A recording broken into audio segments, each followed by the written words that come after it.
on a le pôle relationnel et le pôle solitaire. C'est sûr que c'est pas adapté si tu sais, c'est tellement loin. Les pôles, en fait, c'est pas comme si c'était au milieu. Fait que si un parent a une stratégie pour son bébé qui utilise le pôle relationnel, mais la stratégie pour le pôle solitaire, c'est sûr que ça fonctionnera pas.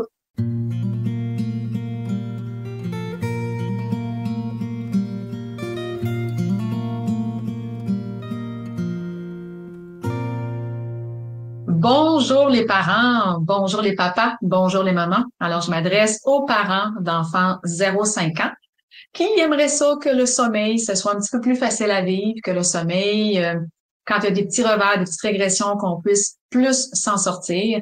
Alors, on est là pour parler du sommeil, mais au-delà des stratégies. Salut Karel. Salut Mom. Je me présente, je suis Brigitte Langevin, experte en éducation au sommeil depuis plus de 20 ans. Je suis aussi parent, je peux plus le cacher. Alors, je dirais pas son âge. Souvent, je disais son âge, mais... ben, ma fille est âgée de 32 ans. Donc, là, C'est ton âge que tu veux pas dire. ouais, c'est vrai, t'as raison. Je faisais de la projection. C'est ça, les mamans. Ça projette tout le temps sur leurs enfants. Ah ouais? Ouais, c'est ça. Alors, c'est ça. Donc, le sommeil, ça me connaît. Ça me connaît chez les enfants, chez les petits-enfants. Pas les, je suis pas grand-parent, là.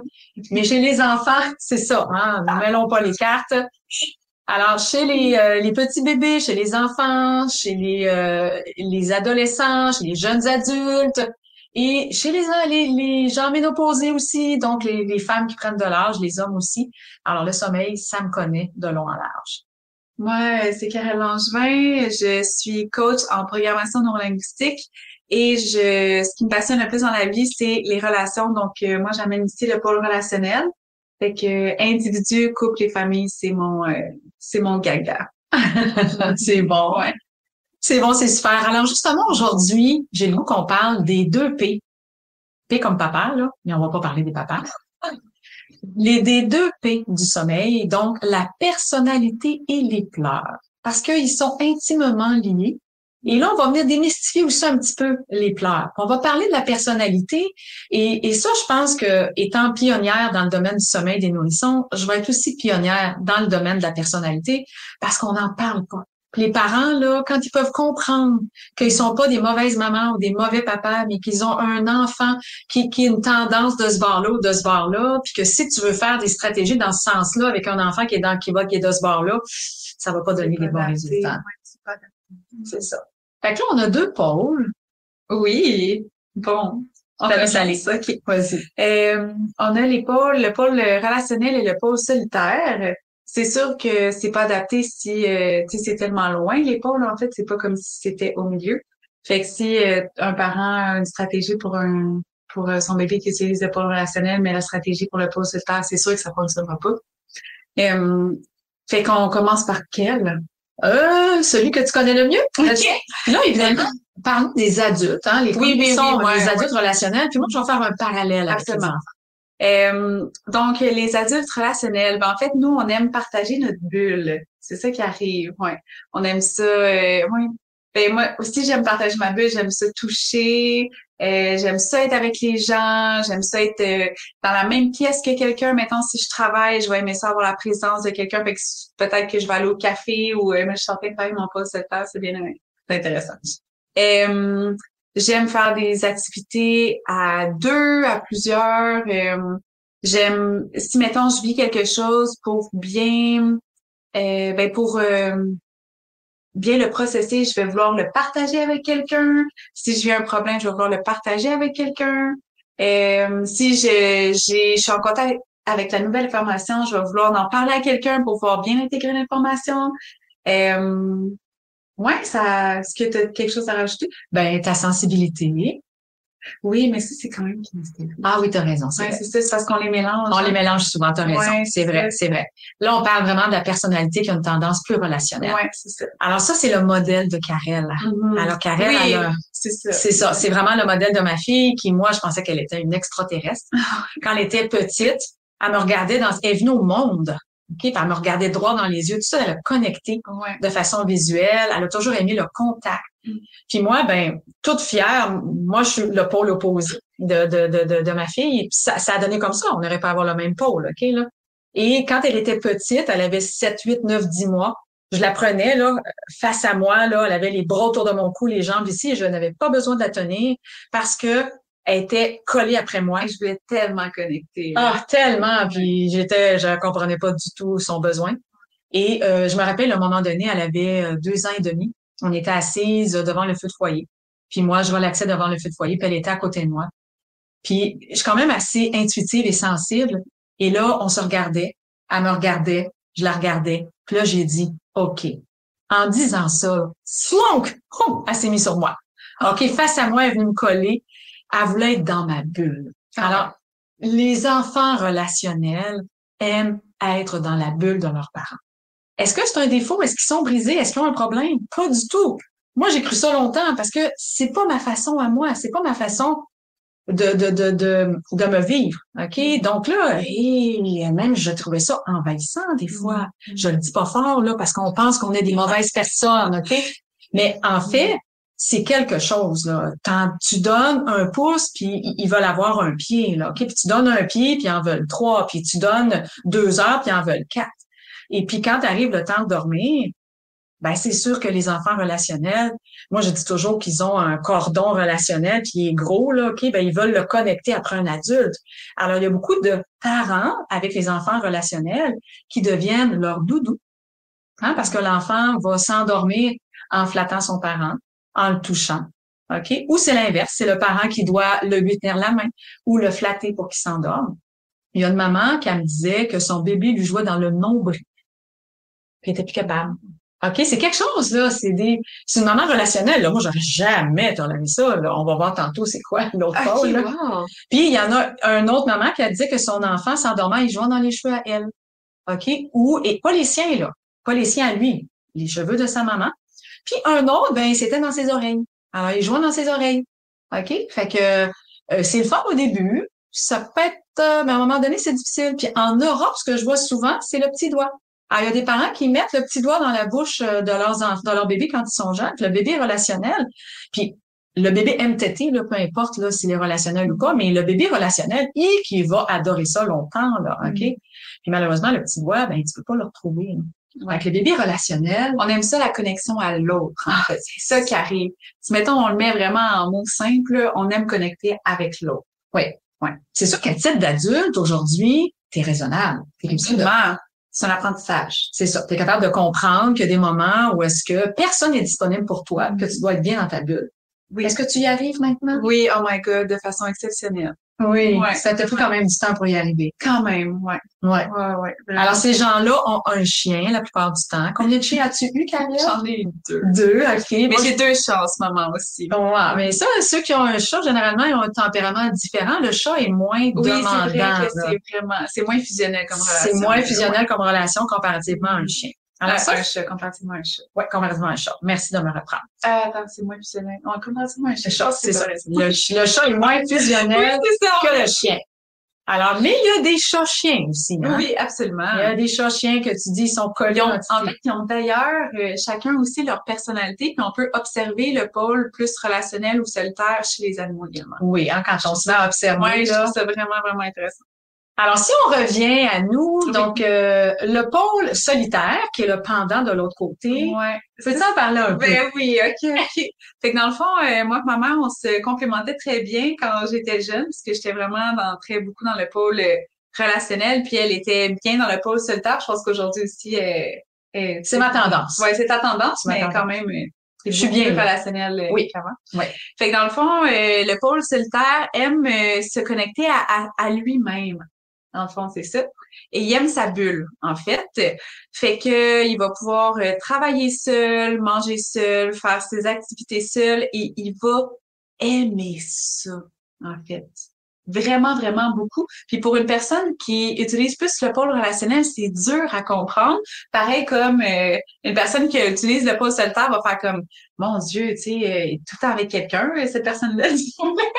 Mais non, fait que sa bulle, peut-être un peu plus, en tout cas, je te laisse faire le pendant avec l'enfant. Là. Avec l'enfant, c'est ça. Donc, l'enfant, puis on vient au monde comme ça, hein? Oui, avec une tendance, absolument. C'est ça qui est vraiment intéressant aussi. Souvent, on pense que non, mais oui. On vient au monde comme ça, donc avec cette tendance-là. Donc, c'est pas grâce aux parents, c'est pas de la faute du parent.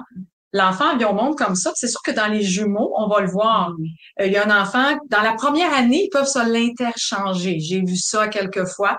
Ou est-ce que celui qui avait un pôle plus relationnel, puis l'autre un pôle plus solitaire, puis à un moment donné, ça change. OK? On voit que celui qui était relationnel, il est plus dans sa bulle, puis celui qui était avec une tendance plus solitaire, il est plus dans la bulle de l'autre.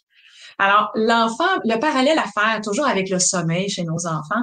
Alors, c'est sûr que pour donner un petit peu plus d'informations, celui qui est dans le pôle, une tendance, parce qu'on n'est pas entièrement un solitaire ou un relationnel, là, j'ai mes phases relationnelles, ne vous inquiétez pas. J'aime ça avoir des amis moi aussi à l'occasion, mais je suis vraiment bien dans ma bulle puis chez moi aussi. Alors, l'enfant qui est solitaire, ben il s'amuse facilement tout seul. On peut même des fois l'oublier. OK? Donc, tu sais, les parents disent, écoute, tu le mets dans un coin, il s'amuse, puis tu peux quasiment l'oublier.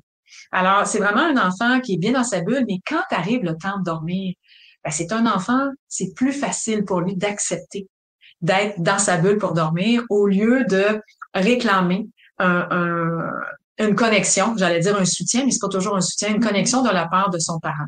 Puis au début, à titre de maman, c'est plus la maman parce que c'est nous qui avons les seins, qu'on va allaiter, ou même le biberon aussi, la maman est beaucoup plus présente que le papa en début de vie. Alors, nos petits cocos solitaires, une tendance solitaire, que la mère, elle est relationnelle, puis qu'elle va donner beaucoup de temps, le bébé va aimer ça. Parce que le bébé est en mode plaisir ou déplaisir.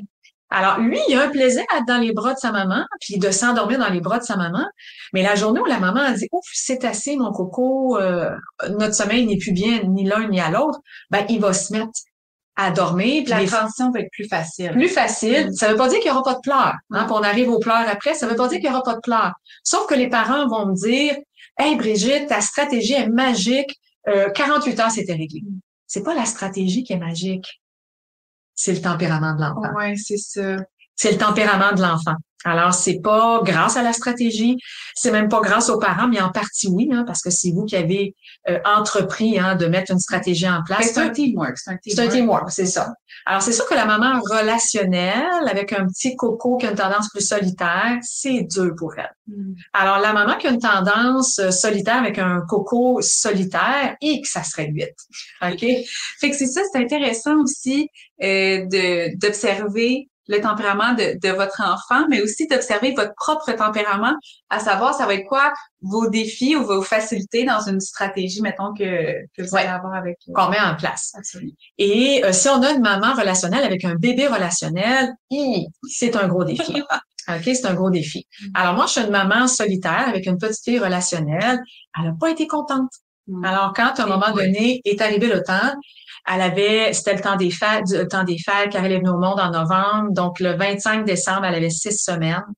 Et je me rappelle, j'étais chez mes parents. Elle était, aujourd'hui, je peux le dire, là, mais à l'époque, je le savais pas. Elle était en dette de sommeil, très fatiguée. On avait fêté avec elle. Il fallait qu'elle voie le Père Noël. Elle a 2 mois, là, OK? Pas tout à fait. Il fallait qu'elle voie le Père Noël. Il fallait qu'elle soit là à l'ouverture des cadeaux. Il fallait qu'elle soit là au repas. Elle était claquée. Alors, c'est sûr que quand on l'a couchée, elle a eu besoin de décharger. Mais en même temps, elle a aimé ça, être avec tout le monde. Elle était super contente d'être là avec tout le monde. Puis je sais pas si je peux amener ça. Vas-y. En fait, ce qui est intéressant, c'est que quand on utilise beaucoup un pôle, quand on arrive dans l'autre pôle, ça se peut que ça soit un défi.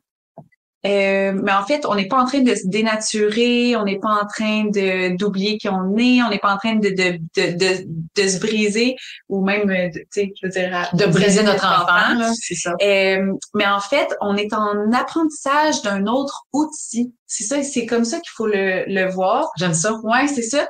Puis c'est sûr que quand on apprend une nouvelle compétence ou qu'on apprend à utiliser un nouvel outil, au début, peut-être que c'est inconfortable, on n'est pas bien bon, on sait pas trop quoi faire, ça nous sort de notre zone de confort, mais plus on apprend à le faire, puis plus on est confortable avec cette nouvelle outil-là, ben ce qui arrive, c'est qu'on a plusieurs outils, fait qu'on peu importe l'événement ou le moment, on peut aller chercher vraiment...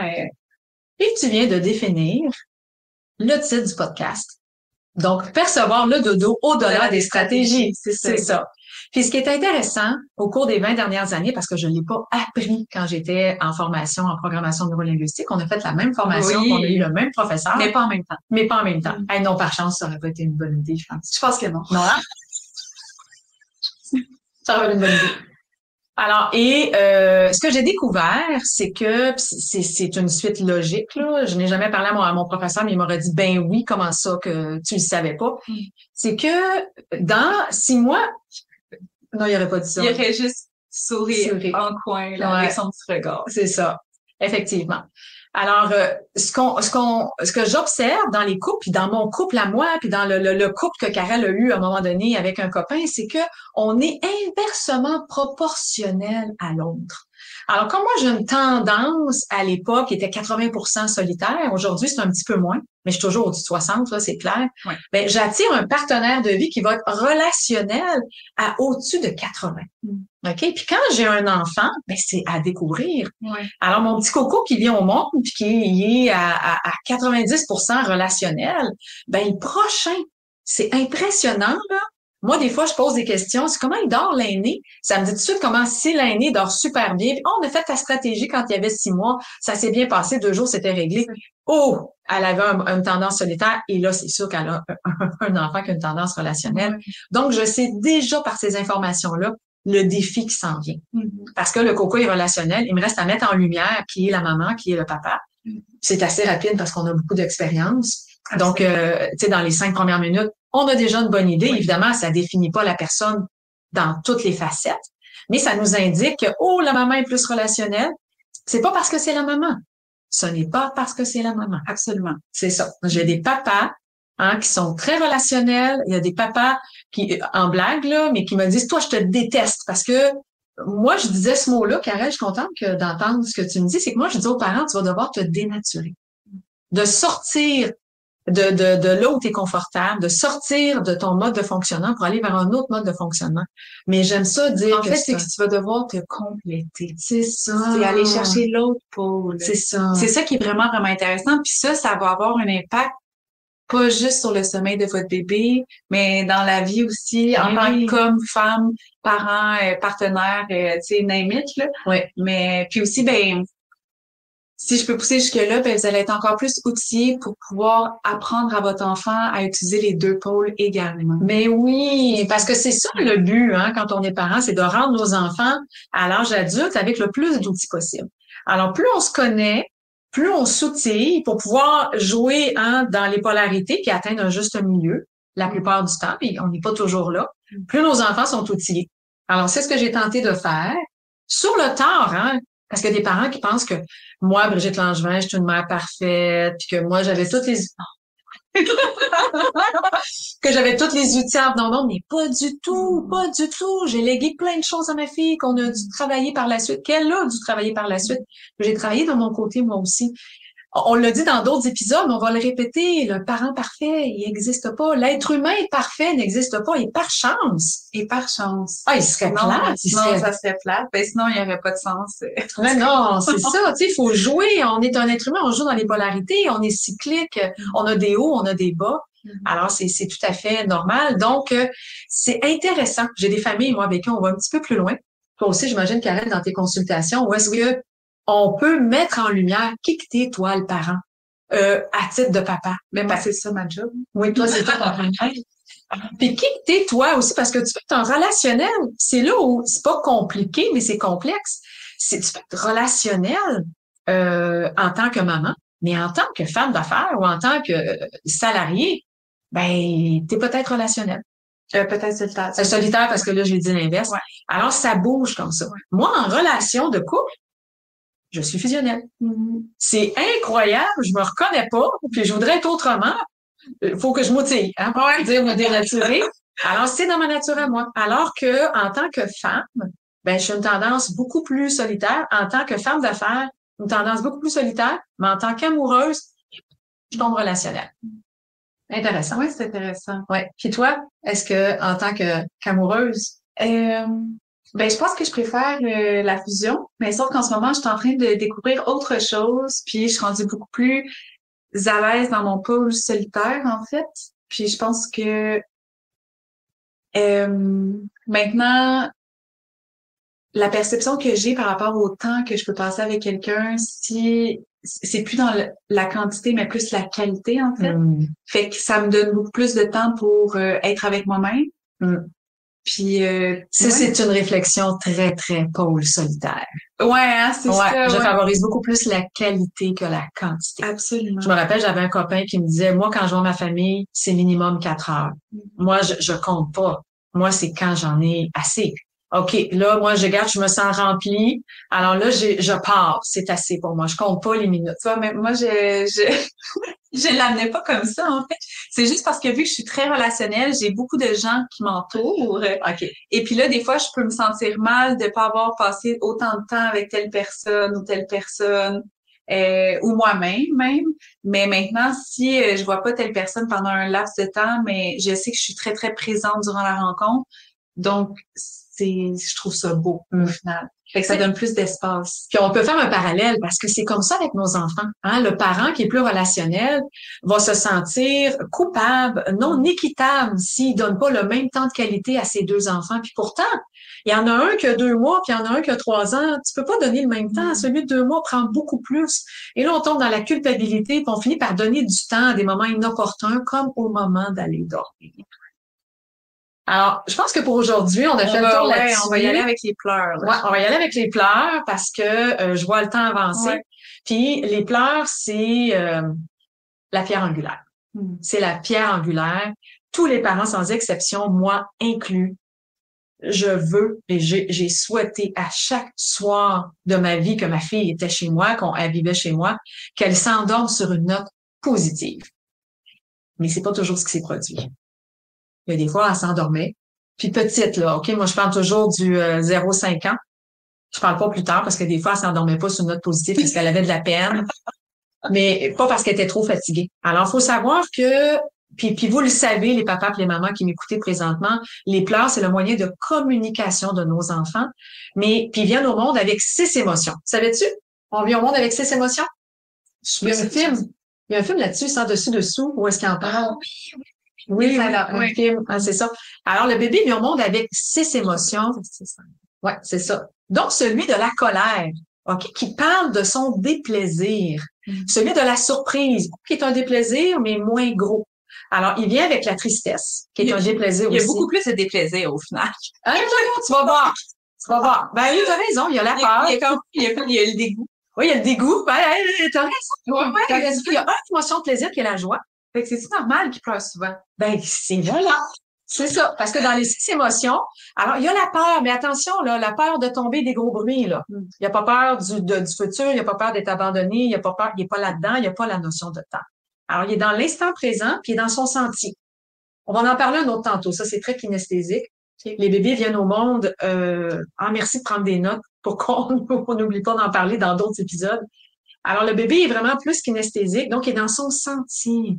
Et quand il ressent que ça y apporte du plaisir, et ça, c'est personnel à chaque bébé, il n'y a pas un bébé qui vit le même plaisir à la même place, il va avoir une émotion qui est rattachée à ça. Donc, il vit un sentiment de plaisir, c'est la joie. Ah, il va vous faire à un moment donné, pas petit bébé, à un moment donné, il va faire des sourires de reconnaissance.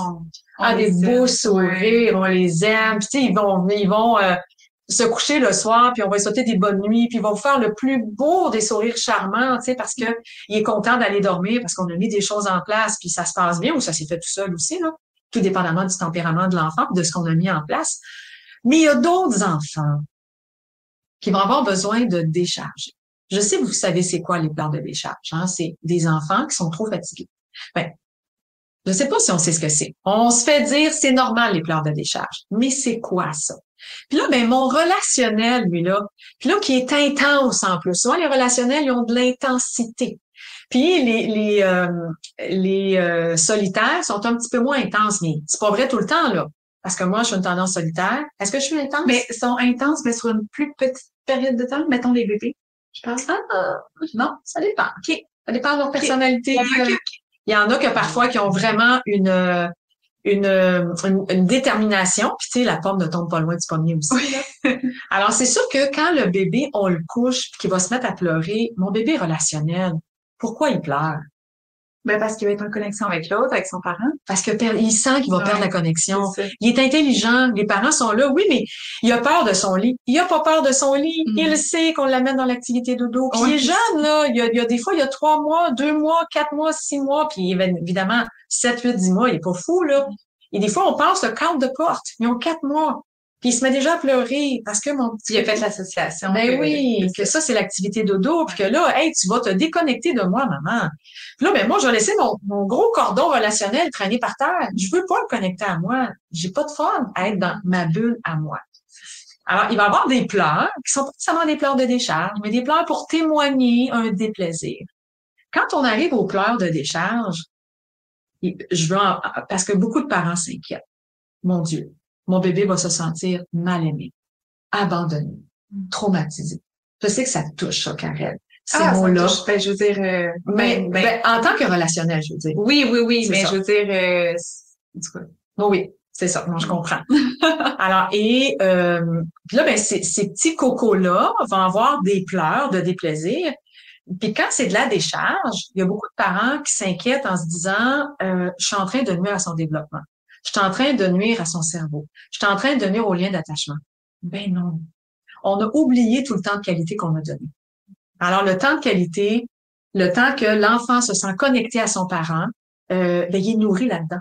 Et c'est sûr qu'il n'y a pas la notion de temps. Il va en vouloir plus, plus, plus, plus, plus. Parce que dans le fond, la perception du bébé, c'est seulement plaisir, déplaisir. Oui. La perception du parent va être liée à l'abandon, va être liée à ci, va être liée à ça, alors que c'est pas nécessairement la réalité du bébé. C'est tellement plus simple. Mais nous, en tant qu'adultes, on a beaucoup plus de perception parce qu'on a beaucoup plus de temps de vie. Mais ouais, c'est assez pareil. Puis on projette. Ouais. Hein, comme tantôt, moi, j'ai fait avec ton âge, j'ai projeté. Alors souvent, on va projeter chez nos enfants aussi. Alors le parent tombe en détresse, en anxiété, en angoisse. Puis là, ben, il a peur d'abandonner son enfant, alors que dormir, c'est une déconnexion de l'autre. Ouais, en fait, c'est ça. Je pense que ça fait partie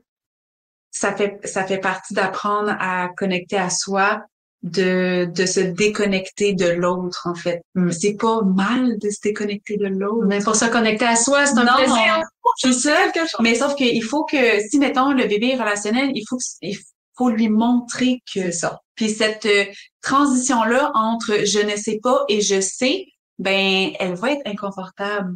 Surtout si le parent est relationnel, ça va être inconfortable aussi pour le parent.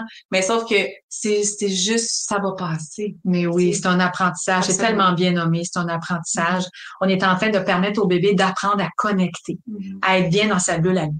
Quand arrivent les pleurs de décharge, j'en parle depuis tantôt, les pleurs de décharge, c'est parce qu'il est trop fatigué.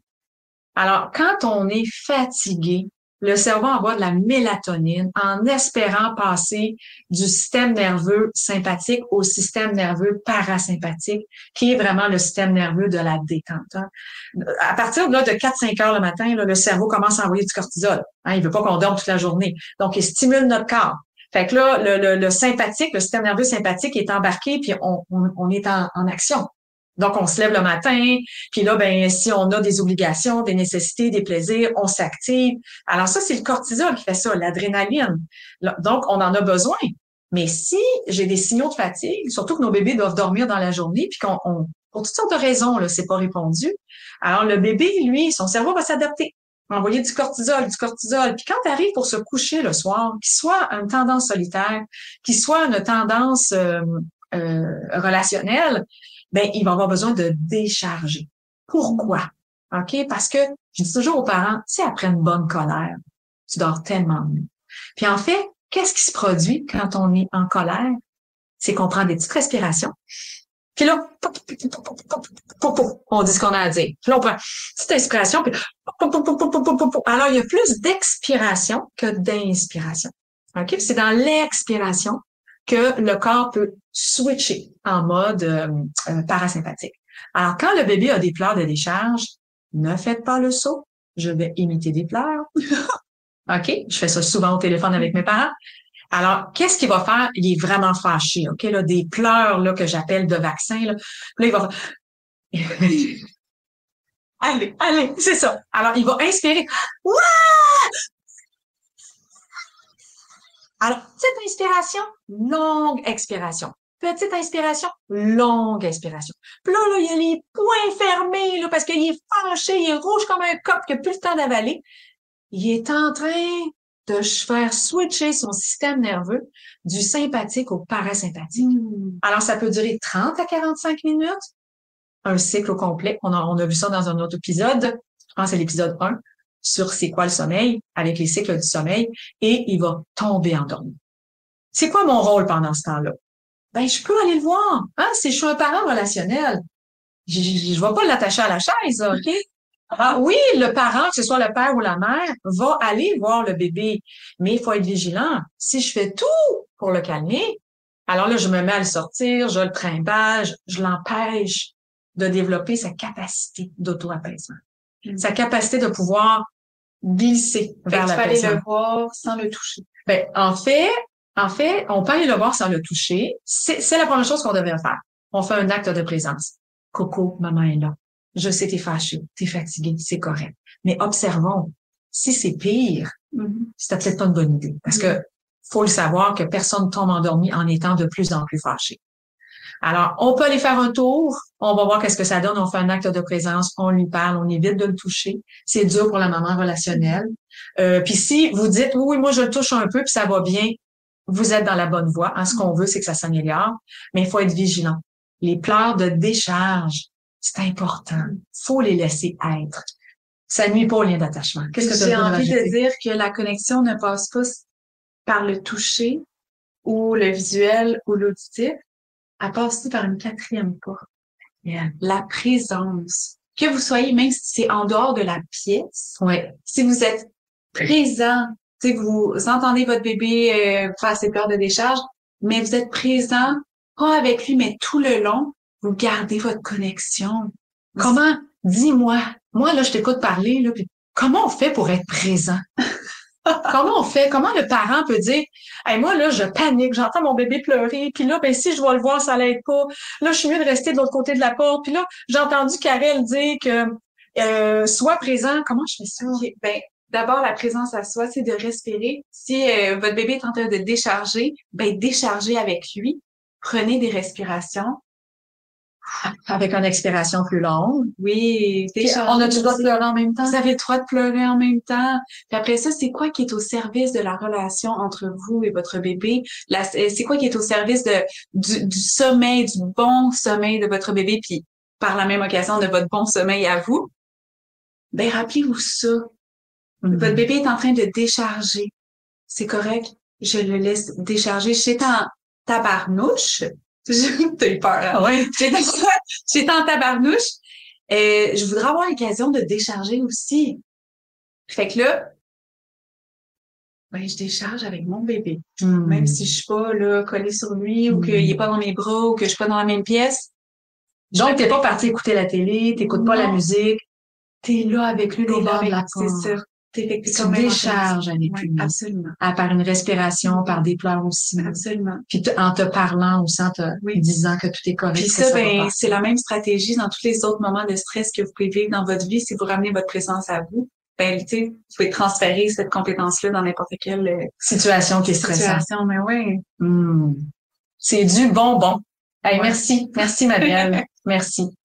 Alors, je termine en vous disant que si vous avez le goût d'en savoir un petit peu plus, OK, vous allez voir que j'ai une formation, les Amis du Dodo, une formation que j'ai créée avec passion, en vous donnant toutes ces informations-là et plus sur les personnalités, sur les pleurs, sur des stratégies, on va en nommer pareil, mais on va savoir laquelle appliquer à la bonne place. Alors, sous le lien en dessous de la vidéo, c'est possible d'avoir plus d'informations à ce sujet-là. Sinon, vous avez mon site Internet pour apprendre à me connaître encore un peu plus. Ça, on le dit dans... C'est pas ton tour. Oui. Mais juste dire que ma mère dit « je termine », très solitaire. Moi, j'ai envie de dire « on termine », très relationnel. Ben, on termine avec ça. Alors, mon site à moi, c'est www.carolangevin. J'ai aussi écrit une belle formation, ça s'appelle la PNL au service de l'enfant, où je parle du pôle relationnel et du pôle solitaire. C'est une merveilleuse relation. C'est une formation. Le lien est juste en dessous. C'est ça. Là, je comprends ce qu'elle veut dire. C'est qu'en fait, c'est déjà enregistré. Oui, On a entre toi là-dessus. On termine pas avec ça. Je comprends ton malaise. Mais c'est correct. Merci, c'est beau. On vous dit à la semaine prochaine. Bye! C'était Brigitte Langevin, experte en éducation au sommeil. Si tu as le goût d'en apprendre plus, je t'invite à visiter mon site à brigittelangevin.com. Puis si vraiment tu as le goût que le sommeil, ce soit pas toujours sur un coup de dé et que ça fonctionne, ben j'ai une formation Les Amis du Dodo. Clique sur le lien plus bas, tu vas en apprendre plus. C'était Karel Langevin, coach PNL.